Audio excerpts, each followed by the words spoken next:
بسم اللہ الرحمن الرحیم۔ کیا آپ نے کبھی سوچا ہے کہ زمزم کا پانی ہزاروں سال سے جاری ہے؟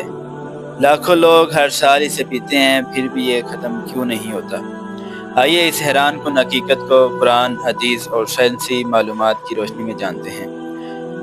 حضرت ابراہیم علیہ السلام کے حکم سے اپنی اہلیہ حضرت ہاجرہ اور شیر خوار بیٹے حضرت اسماعیل علیہ السلام کو مکہ کی بے آب و گیا وادی میں چھوڑ کر چلے گئے۔ جب پانی ختم ہو گیا تو حضرت ہاجرہ اپنے بچے کی پیاس سے بے قرار ہو کر صفا اور مروہ کی پہاڑیوں کے درمیان 7 مرتبہ دوڑی۔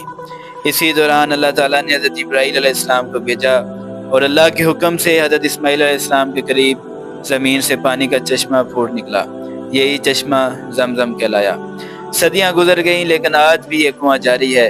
ہر سال لاکھوں حجاج اور عمرہ زائرین زمزم کا پانی پیتے ہیں اور اس کا ایک بڑا حصہ دنیا کے مختلف ممالک میں بھی پہنچایا جاتا ہے۔ سوال یہ ہے کہ یہ پانی ختم کیوں نہیں ہوتا؟ مسلمانوں کا ایمان ہے کہ زمزم اللہ تعالیٰ کی ایک عظیم بابرکت نعمت ہے جو حضرت اسماعیل علیہ السلام کے لیے جاری کی گئی اور جس میں اللہ نے برکت رکھی۔ دوسری طرف جدید مطالعات کے مطابق زمزم کا کنواں زیر زمین آبی ذخائر سے پانی حاصل کرتا ہے۔ بارش اور قدرتی آبی نظام ان ذخائر کو برقرار رکھنے میں کردار ادا کرتے ہیں، جبکہ سعودی حکام پانی کی مقدار اور معیار کی مسلسل نگرانی بھی کرتے ہیں۔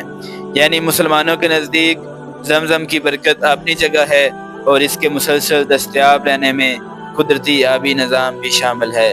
رسول اللہ صلی اللہ علیہ وسلم نے فرمایا، زمزم کا پانی اس نیت کے مطابق فائدہ دیتا ہے جس نیت سے اسے پیا جائے۔ اسی لیے مسلمان زمزم کا پانی دعا اور اچھی نیت کے ساتھ پیتے ہیں۔ اللہ تعالی ہمیں بھی زمزم کی برکتوں سے فیض یاب ہونے کی توفیق عطا فرمائے، آمین۔